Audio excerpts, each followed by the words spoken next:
verso del 7 en adelante.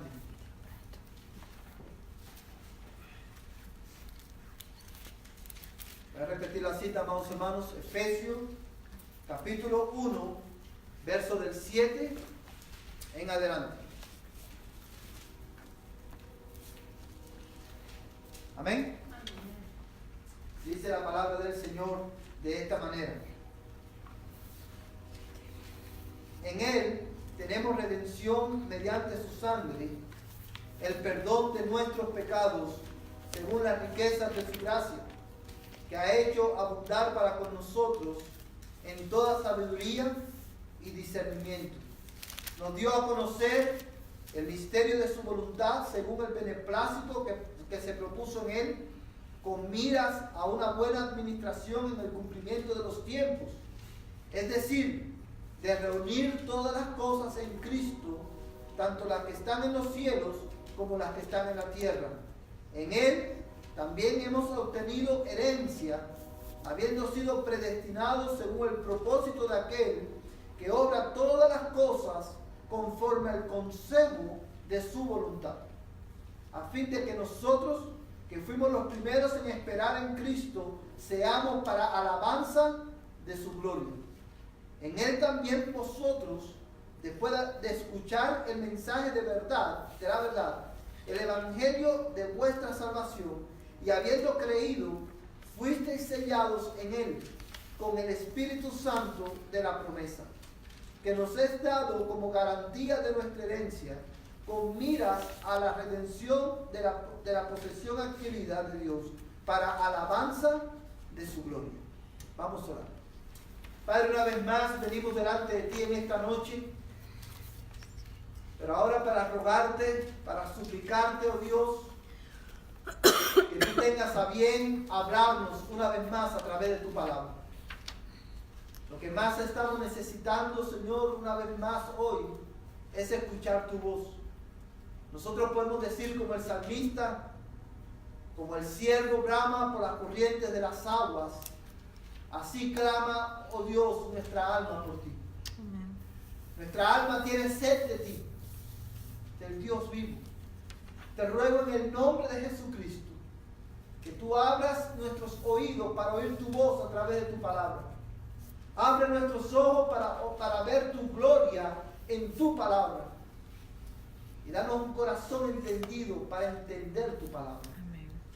Edifica la fe de los santos en esta noche. Permite que podamos crecer en nuestro conocimiento de ti. Permite, Señor, que podamos conocerte más a través de tu palabra. Permite que al salir de aquí esta noche podamos ir, Señor, con gozo a nuestros hogares, porque tú nos has hablado y has consolado nuestros corazones. En el nombre de Jesús te lo pedimos. Amén y amén. Amados hermanos, hoy vamos a continuar con nuestra serie del capítulo 17, de la que se trata de la perseverancia de los santos. Y lo que hemos estado mirando ya por varios domingos en este capítulo es, hermanos, los pilares sobre los cuales descansa esta doctrina bíblica, o esta doctrina bíblica y a la vez esta verdad bíblica. Y lo mismo que le dije el domingo pasado, se lo vuelvo a repetir hoy. La razón por la cual estos pilares son tan importantes es porque nosotros como creyentes tenemos que saber por qué creemos lo que creemos. Nosotros no creemos en la perseverancia de los santos porque la confesión bautista dice que los santos perseveran hasta el fin. Nosotros creemos en esa doctrina porque es bíblica, porque sale de la Biblia. Ahora, yo quiero preguntarles a ustedes, gracias, yo quiero preguntarles a ustedes, si alguien le pregunta a usted, ¿por qué tú crees en la perseverancia de los santos? ¿Qué usted diría? ¿Por qué usted cree que los santos verdaderamente van a perseverar hasta el fin? ¿Cuál sería su respuesta? Si yo le digo ahora, por ejemplo, ay hermano, usted está equivocado, eso no es bíblico, ¿verdad? Vamos a hacer un pequeño ejercicio en esta noche. Yo quiero que todos vayamos a Apocalipsis, capítulo 1.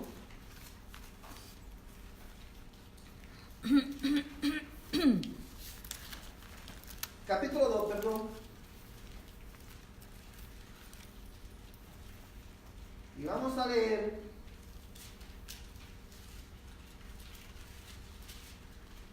los versículos, capítulo 2, verso 5.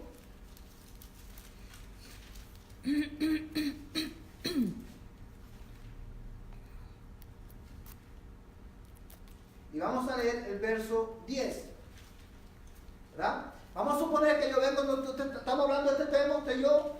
Yo no creo en la perseverancia de los santos. Usted me dice que los santos perseveran hasta el fin. Y yo le digo a usted, vamos a ir a la Escritura, hermano, y quiero demostrarte que usted está equivocado. Y yo te voy a leer el versículo, por ejemplo, Apocalipsis capítulo 2, verso 5, que dice: recuerda por tanto de dónde has caído y arrepiéntete y haz las obras que hiciste al principio. Si no, vendré a ti y quitaré tu candelabro de su lugar, si no te arrepientes. ¿Verdad? Y muchas veces, muchos podemos decir, bueno, ¿te das cuenta, hermano? El Señor, si no te arrepientes, te va a quitar el candelabro de tu lugar. Eso significa que puedes perder la salvación. ¿Verdad? Ahora mira el verso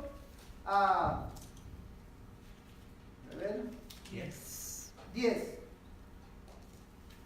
No temas lo que estás por sufrir. He aquí el diablo echará a algunos de vosotros en la cárcel para que seáis probados, y tendréis tribulación por 10 días.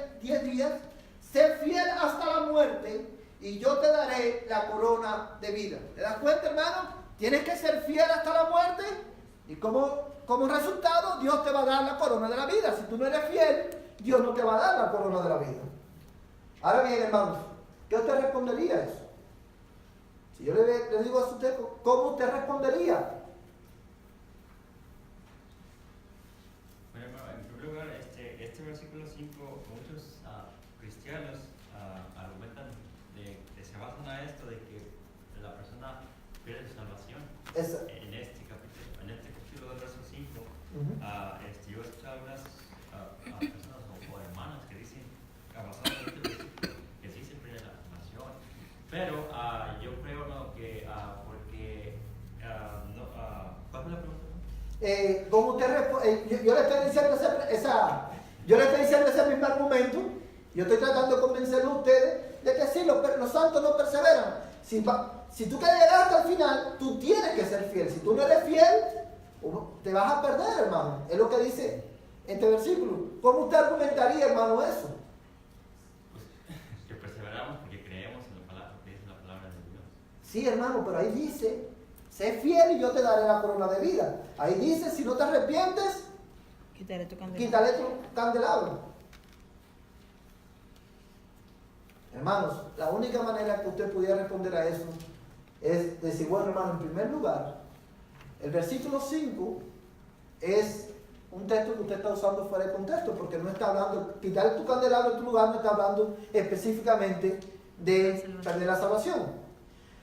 Pero aparte de eso, hermano, usted podría argumentar, es decir, nosotros creemos que los santos perseverarán hasta el fin por la, hermano, inmutabilidad, gracias, la inmutabilidad del propósito de la elección de Dios, del decreto de la elección. ¿Se acuerdan que ese fue el primer pilar? Vimos varios pilares. Vimos, hermano, la inmutabilidad del decreto de elección. Vimos también otra razón por la cual usted puede decir: hermano, usted está equivocado, la salvación no se pierde. ¿Sabe? Los santos, los verdaderos creyentes perseverarán hasta el fin, porque el decreto de la elección de Dios no cambia, no depende de nosotros, depende de Dios. La segunda razón es por el carácter inquebrantable de nuestra unión con Jesucristo. Y la tercera razón por la cual nosotros creemos, hermanos, que la salvación no se pierde y que los verdaderos creyentes perseverarán hasta el fin, es por la perpetuidad de la morada del Espíritu en el creyente. ¿Sí se da cuenta, hermano? Porque esto es importante, porque hay hermanos que van a usar textos bíblicos. Y no es que esos hermanos no sean cristianos, es que no han sido instruidos correctamente en la palabra de Dios. Empezamos a sacar texto con texto y usted necesita saber por qué usted cree lo que cree. Y por eso estos fundamentos son tan importantes. Hoy vamos a ver el cuarto, que es el carácter. Ya eso es. Vamos a leer lo que dice la Confesión Bautista en el capítulo 17 del párrafo 2, que es de donde hemos sacado todas estos fundamentos. Dice: esta perseverancia de los santos depende no de su propio libre albedrío.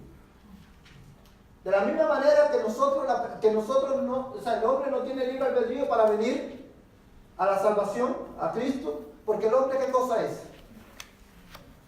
Muerto. Está muerto Espiritualmente. espiritualmente, ¿qué más? Esclavo del Es pecado. esclavo del pecado. O sea, el hombre, el libre albedrío, Dios nos dio libre albedrío. Dios le dio al hombre el libre albedrío.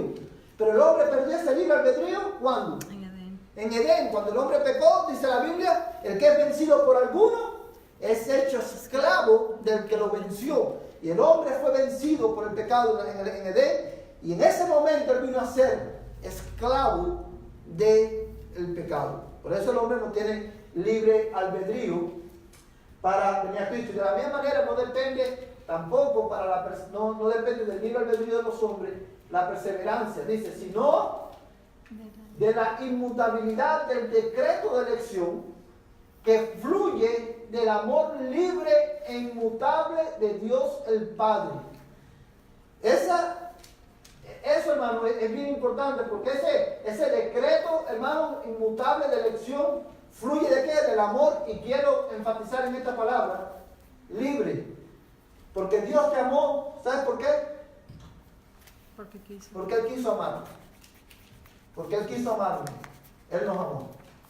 Él no fue presionado por ninguna fuerza externa, ni por una razón externa para amarte. Él te amó porque a Él le plació amarte. Y esto es importante. ¿Por qué? Porque nosotros lo único que merecíamos era la muerte eterna. Condenados para siempre. Ponte a pensar por un momento. Dios crea al hombre. Dios crea todas las cosas. Dice la Biblia, cuando Dios observó todo lo que había hecho, dice la Biblia, y he aquí que era bueno en gran manera.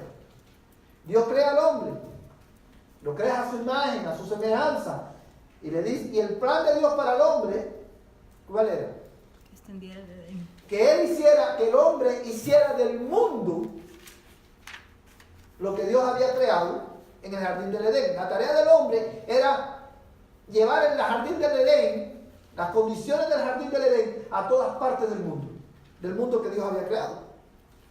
El hombre, Dios le dice, mira, de todo árbol puedes comer, pero del árbol del bien y del mal no podrás comer, porque el día que de él comieres, ciertamente morirás.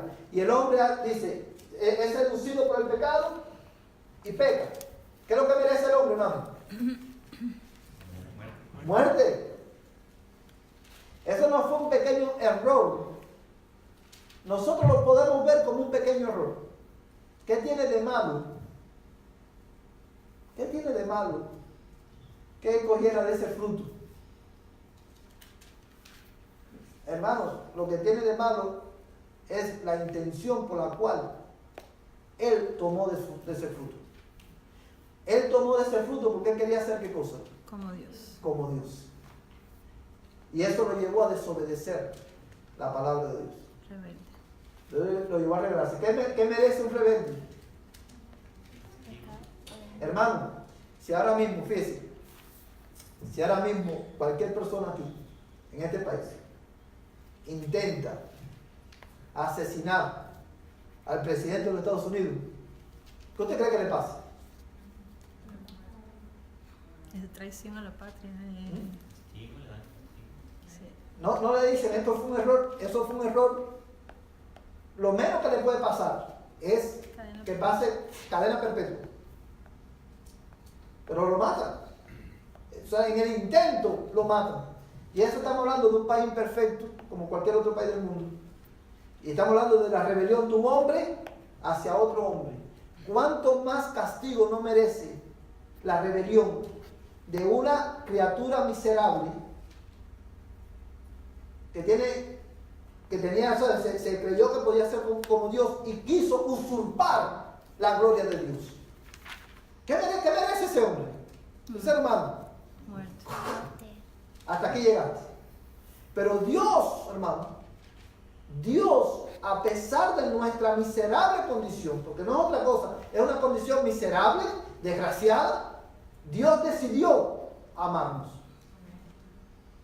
Por nada que nosotros hayamos hecho movió a Dios a amarnos. Su amor es libre e inmutable. Y esa palabra es inmutable, hermano, porque refiriéndose al amor de Dios es importante. ¿Usted sabe por qué? Porque nosotros no somos inmutables. Hoy usted puede amar a Dios con todas tus fuerzas. Hoy usted puede estar muy agradecido por Dios. Usted puede hoy tener muchos deseos de leer la Biblia. Usted puede tener tantos deseos de leer la Biblia que te leíste el libro de Génesis completo de punta a cabo, de una sola tirada. Y te emocionaste al leer la Biblia. Y te pasaste, tenías tanto deseo de orar, que te pasaste 5 horas orando. Mañana puede que te levantes, hermano, no tengas deseo de orar. No tengas deseo de leer la Biblia. No solamente que no tengas deseo de leer la Biblia, sino que nos decimos nosotros mismos, no quiero leer la Biblia. Tanto que oré ayer, tanto que leí la Biblia hoy, y mira lo que me ha pasado. Pero el amor de Dios es inmutable. Cuando leíste la Biblia ayer, te pasaste la mañana entera leyendo la Biblia, y la mañana entera orando, Dios te amó.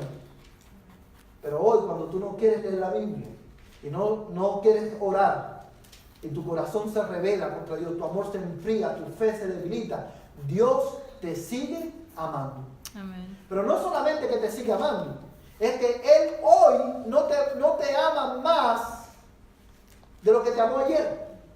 Ni mañana te va a amar más de lo que te amó hoy. Su amor no cambia, es eterno. Inmutable. Hermano, y por eso ahí está el consuelo de nuestras almas. Dice que fluye del amor libre e inmutable de Dios el Padre, sobre la base de la eficacia de los méritos y la intercesión de Jesucristo y la unión con Él. La única manera de que un creyente pierda su salvación, un verdadero creyente pierda su salvación, es que el sacrificio de Cristo en la cruz del Calvario y su intercesión por nosotros, a favor de nosotros, sea deficiente. Pero porque su sacrificio fue suficiente y su intercesión es suficiente y basado en su sacrificio, hermano, y los méritos de su sacrificio, nosotros hemos sido unidos a Él por la fe. Hermano, nosotros tenemos seguridad de salvación. ¿Te recuerdas que hablamos del carácter inquebrantable de nuestra unión con Cristo? La razón por la cual nuestra unión con Cristo no se puede romper es por la eficacia de los méritos y la intercesión de Jesucristo. Vive para siempre. ¿Sí lo entiende, hermano? Ahora bien, dice los méritos y la intercesión de Jesucristo y la unión con Él. Vamos a ver también, dice, del juramento de Dios, de la morada de su Espíritu, ya vimos la morada de su Espíritu, de la simiente de Dios que está en los santos y de la naturaleza del pacto de gracia, de todo lo cual surgen también la certeza y la infalibilidad de la perseverancia. O sea, todas esas cosas las hemos estado viendo paulatinamente y hoy vamos a estar mirando, hermano, la confiabilidad del juramento de Dios.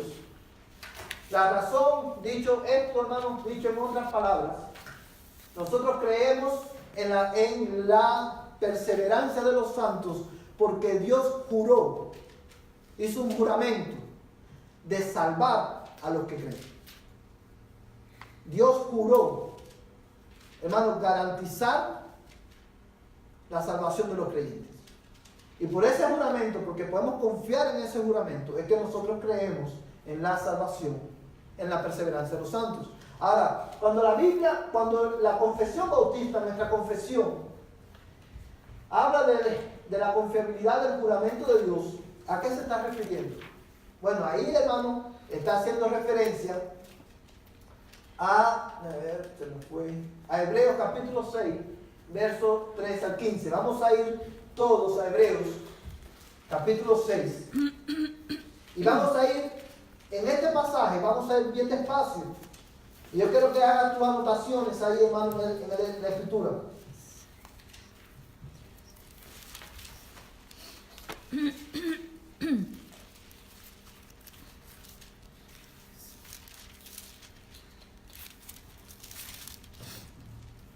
Amén. Amén.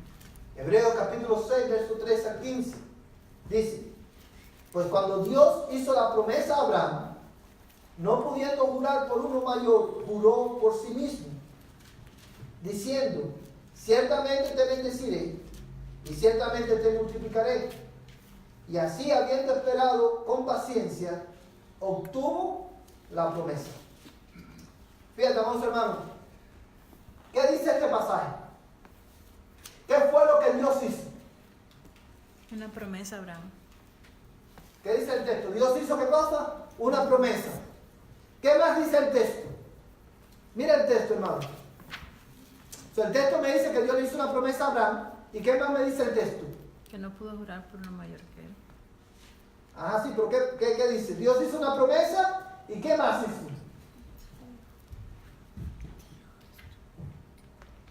Juró por sí mismo. Juró por su propio nombre. Muy bien, Dios hizo una promesa a Abraham y Dios también hizo un juramento. Ahora, ¿de dónde el escritor de Hebreos sacó esto? ¿A qué está haciendo referencia el escritor de Hebreos, a la carta de los Hebreos, cuando dice esto? Bueno, le está haciendo referencia a Génesis capítulo 22, pero antes de ir a Génesis capítulo 22, yo quiero hacerte una pregunta, para que la tengas en mente y la vamos a responder más tarde. ¿Qué necesidad tenía Dios de hacer una promesa? Y no solamente eso, de hacerle un juramento a Abraham. ¿Por qué Dios hizo esto? ¿Te recuerdas todo lo que te dije hace un ratito atrás? De cuál era nuestra condición, de cuán indignos somos nosotros de que Dios nos amara.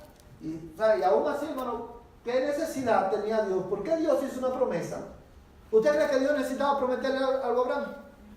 Dios le hubiera dicho, mira Abraham, te voy a salvar y yo para mi gloria voy a hacer lo que le prometió a Abraham. Y ahí hubiera quedado todo. Abraham no necesitaba que Dios le prometiera nada. Y mucho menos que Dios jurara que iba a hacer algo. Ahora, quiero que te quedes con esa pregunta ahí en tu mente, porque más tarde la vamos a responder. Vamos a ir ahora a Génesis, capítulo 22, versos 16 al 18. Génesis, capítulo 22, versos 16 al 18.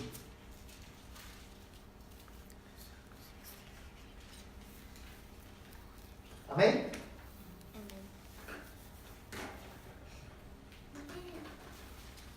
Génesis capítulo 22, versos 16 al 18. ¿Quién lo quiere leer, hermano?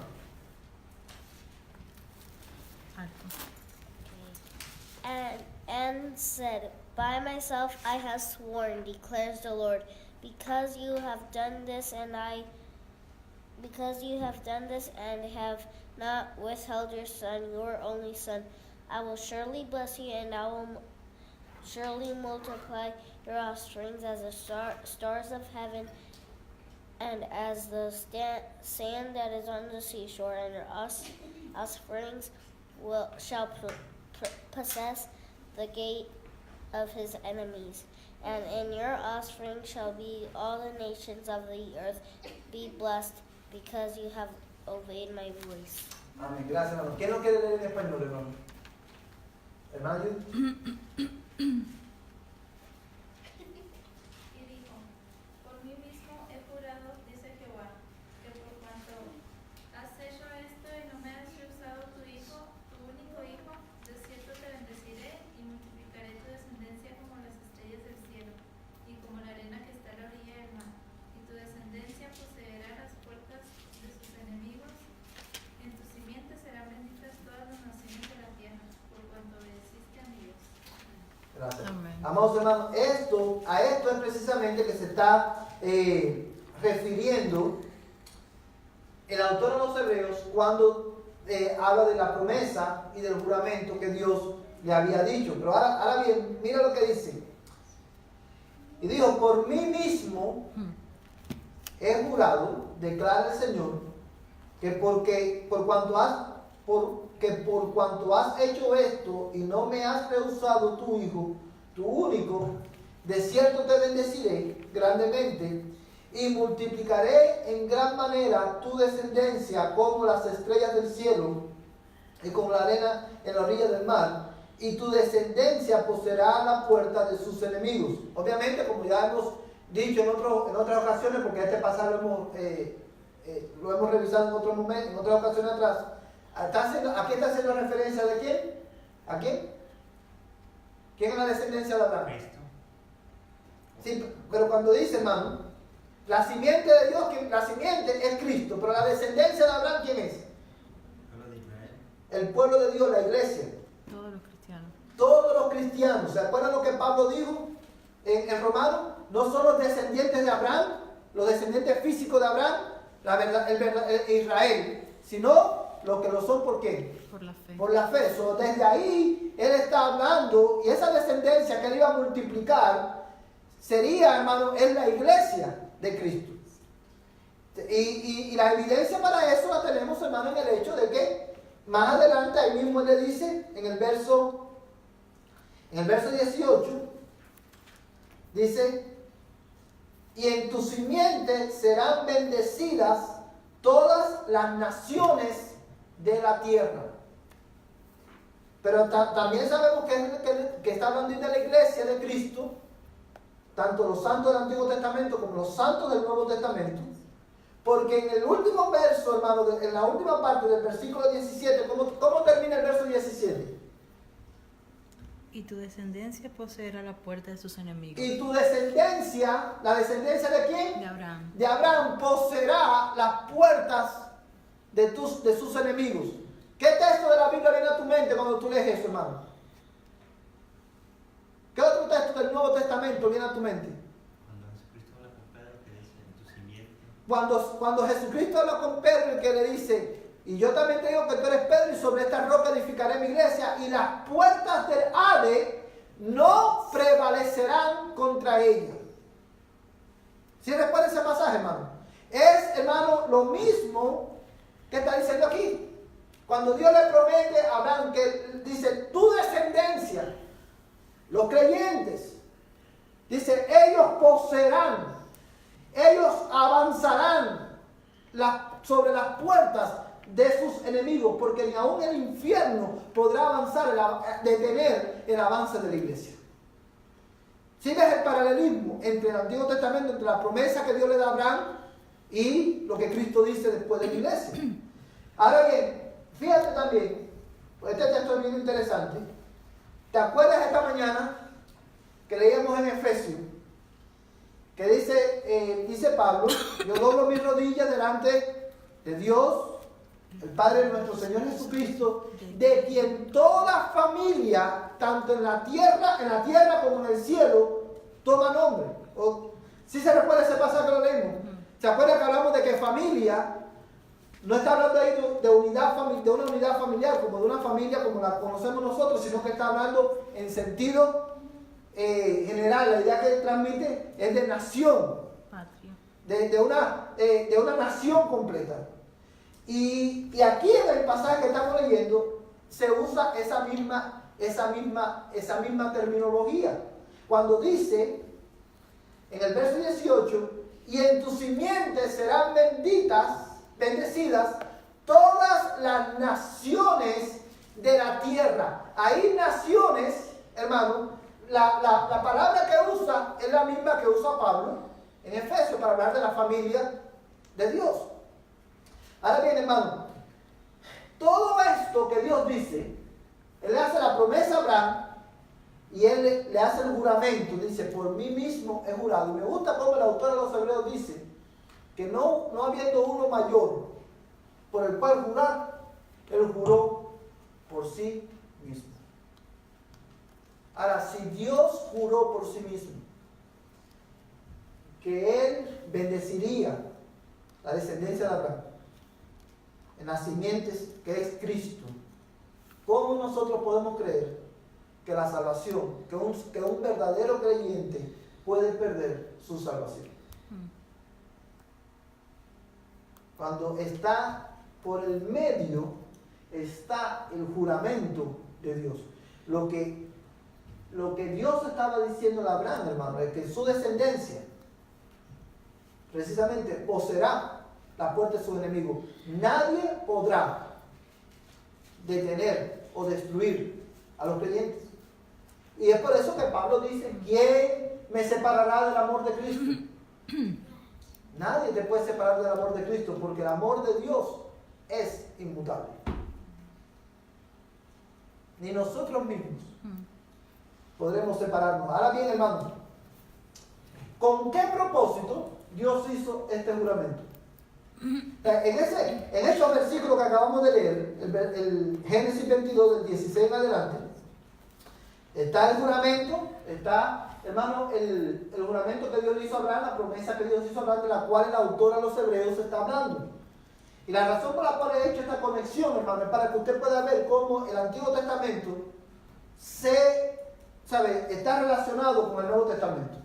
Cuando los autores, los escritores del Nuevo Testamento escribieron inspirados por Dios, hermano, ellos usaron, el Espíritu de Dios los llevó a usar ¿qué cosa? El Antiguo Testamento, que es la palabra de Dios también. El Antiguo Testamento y el Nuevo Testamento están relacionados unos con otros. Para poder entender el Nuevo Testamento bien, tenemos que entender el Antiguo Testamento. ¿Sí? Ahora bien, ¿por qué Dios hizo este juramento? Hermano, vamos a volver a Hebreos 6, pero vamos a leer ahora el verso 16 al 17. Hebreos 6, verso 16 al 17. Amén. Dice la palabra de Dios, Hebreos capítulo 6, verso 16 al 17.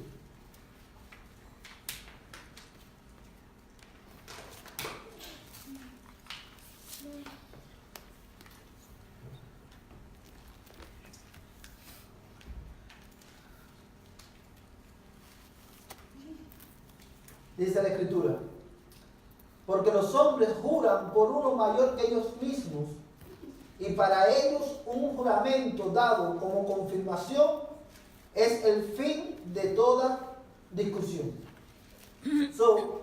Quiero que unas esto con lo que te hemos estado diciendo. La razón por la cual Dios hizo ese juramento es porque en este lado de la eternidad, entre los hombres, el juramento es el fin de toda discusión. ¿Verdad? Yo prometí esto y vamos, ¿saben? Esto se va a llevar a cabo porque yo hago un juramento. Ahora dice, verso 17, hermano, empapa tu alma con esta verdad. Empapa tu alma con esto que te dice el verso 17, dice, por lo cual, deseando mostrar más plenamente a los herederos de la promesa. ¿Quiénes son los herederos de la promesa? Los salvos. Los salvos, los creyentes. Por lo cual, deseando mostrar más plenamente a los herederos de la promesa la inmutabilidad de su propósito, interpuso un juramento.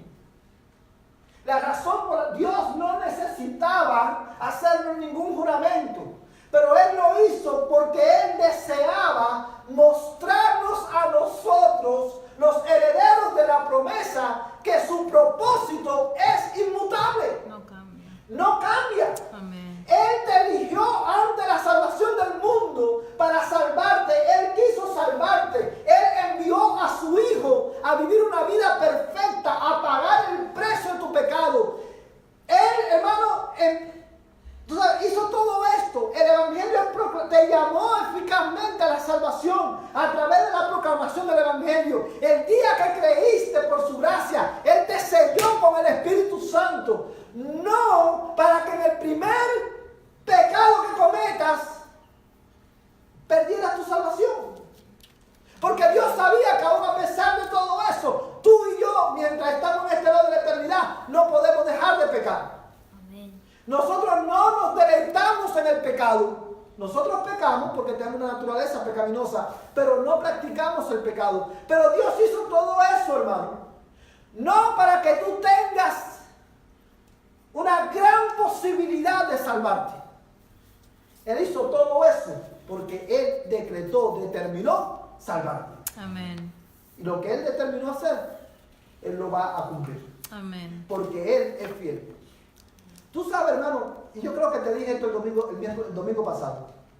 Tú sabes lo que está en juego. Si un creyente se pierde, tú sabes lo que está en juego. La gloria de Dios. Y Dios con su gloria no juega. Él empeñó su gloria. Él te dio su Espíritu Santo. ¿Y por qué Dios hizo todo esto? Para mostrarnos a nosotros, ¿verdad?, la inmutabilidad de su propósito. Ahora bien, hermano, mira lo que dice el texto. Verso 17, pero voy a leer de nuevo. Por lo cual Dios, deseando mostrar más plenamente a los herederos de la promesa la inmutabilidad de su propósito, interpuso juramento. Ahora, al leer esto, una vez más nos preguntamos, hermanos, ¿por qué? ¿Cuál es el beneficio que nosotros sacamos? ¿O cuál es el beneficio que nosotros derivamos de ese juramento que Dios hizo? ¿Ok? Ya sé que Dios lo hizo para mostrar ampliamente el carácter inmutable de su propósito, para cómo yo, en la vida real, en mi día a día, yo me beneficio de esa verdad. ¿Cuál es el beneficio para mi alma de saber esto? Bueno, la respuesta a esta pregunta la encontramos en los versículos que siguen. Mira el versículo 18 al 19. Dice, a fin, o sea, con el propósito, que por dos cosas inmutables, en las cuales es imposible que Dios mienta. Es imposible que Dios mienta. Los que hemos buscado refugio, aleluya. Hermano, ¿te das cuenta? Hermano, esto, hermano, te llena de gozo. Porque me encanta la descripción que Dios hace de los cristianos en este pasaje. Él llama a los cristianos, en primer lugar los llama, ¿qué cosa? Herederos de la promesa. Aleluya. Nosotros los que estamos en Cristo por su gracia, somos herederos de la promesa. Pero también nos describe como personas que hemos buscado, ¿qué cosa? Refugio. ¿Refugio de qué? De la ira venidera de Dios. Hemos buscado refugio ¿en quién? En Jesucristo. Amén. Qué maravilloso, dice. A fin de que por dos cosas inmutables, en las cuales es imposible que Dios mienta, los que hemos buscado refugio, seamos grandemente animados para asirnos de la esperanza puesta delante de nosotros. Cuando mi fe, hermano, se debilita, cuando yo he pecado miserablemente, yo sé que no soy digno de llegar a la tierra prometida. Hermano, cuando yo empiezo a dudar aún de mi propia salvación, el escritor de los Hebreos me está diciendo que Dios hizo un juramento para que tú y yo, los que hemos buscado promesa, hemos buscado refugio, seamos grandemente animados. ¿A qué? Para asirnos de la esperanza puesta delante de nosotros. La razón por la cual Dios hace un juramento es para que nosotros seamos animados. Cuando estamos desanimados. Amén. ¿Y cómo ese juramento nos anima? Sabiendo que la salvación no depende de mí. Depende de mi Dios. Que hizo la promesa. Él hizo la promesa, Él juró que le iba a cumplir, y aunque el cielo y la tierra se hagan pedazos alrededor mío, Dios va a cumplir su palabra. ¿Tú sabes por qué? Porque es imposible que tu Dios mienta. Amén. Amén. Pero sí, fíjate más, hermano. Dice el verso 19, la cual tenemos, está hablando de la esperanza puesta delante de nosotros, la cual tenemos como ancla del alma. Aleluya. Y una esperanza segura y firme y que penetra hasta detrás del velo. Amados hermanos,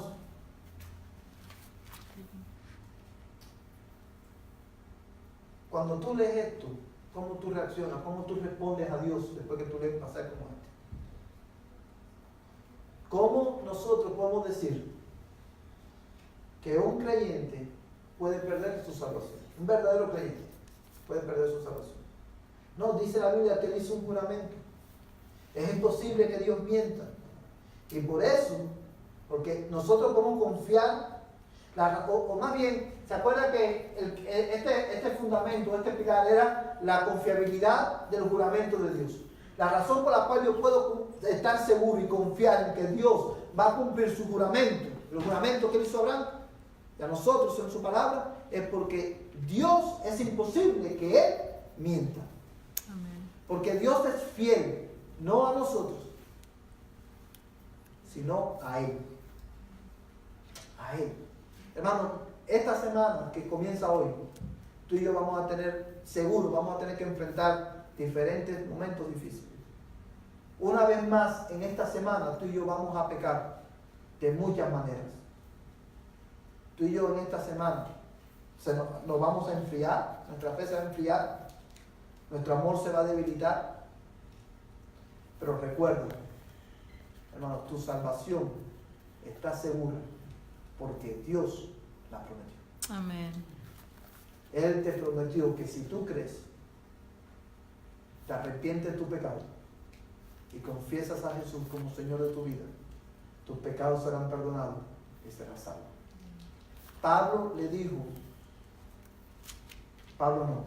Juan le dijo a la iglesia: hijos, estas cosas yo os escribo a ustedes para que no pequen. Pero si hubiesen pecado, abogado tenemos para con el Padre, a Jesucristo el justo. Cuando tu fe se debilite, cuando pequemos en esta semana, vengamos a Jesucristo, nuestro refugio de la ira de Dios. Amén. Nuestro abogado perfecto que intercede. Hermanos, el mismo Señor Jesucristo intercede por ti delante del Padre, día y noche. Es por eso que nosotros llegaremos hasta el fin. Amén. Amados hermanos, yo no puedo dejar de pensar, cada vez que yo hablo de esto, del ministerio intercesor de Cristo, aleluya, yo no puedo dejar de pensar en Pedro. Esas palabras de Pedro que Dios le dijo a Pedro retumban en mi alma cada vez que yo pienso y hablo de este tema y tengo que volverlo a traer a la mesa. Cuando el Señor le dijo a Pedro: Pedro, Satanás te ha pedido para zarandearte, pero yo he rogado por ti, no para que no seas zarandeado, sino para que aun cuando seas zarandeado, tu fe no falte. Y eso es lo que Cristo hace por los herederos de la promesa.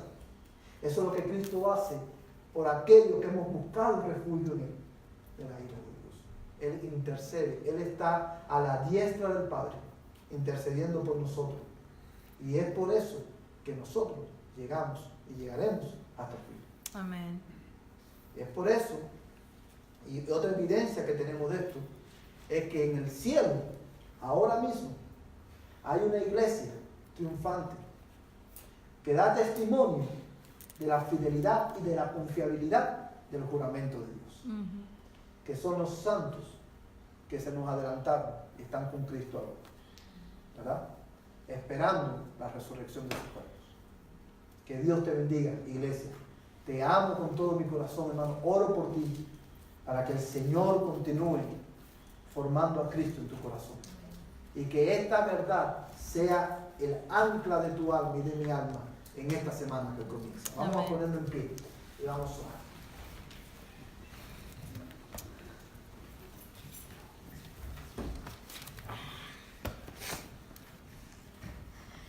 Señor, el tiempo se va como agua entre nuestras manos. Cuando nosotros, Señor, estudiamos tu palabra. Porque a medida que vamos estudiando tu palabra, a medida que te vamos conociendo más, Señor, te queremos conocer más. A medida que, Señor, que vamos profundizando en tu palabra y somos confrontados con estas verdades, Señor, sentimos que no es suficiente lo que hemos aprendido de ti. No es suficiente lo que hemos conocido de ti. Queremos más. Amén. Queremos conocerte más y más, Señor. No hay palabras, Dios eterno, con las cuales nosotros podamos expresar la gratitud de nuestro corazón por la seguridad de nuestra salvación. Amén. Gracias, Señor, por esta confianza, esta esperanza segura que tenemos delante de nosotros. Amén. Sea tu nombre bendito. Amén, Señor. Sea tu nombre exaltado. Al que está sentado en el trono y al Cordero sea la gloria desde la eternidad y hasta la eternidad. Amén. Ahora que vamos a nuestros hogares, que el amor de Dios, el Padre Celestial, la gracia de Jesucristo, el Señor de nuestras vidas, y la comunión del Espíritu Santo, la tercera persona de la Trinidad, sea con tu pueblo, desde ahora y hasta que Cristo venga por nosotros. Amén y amén. Que Dios te bendiga. De esta manera estamos despedidos.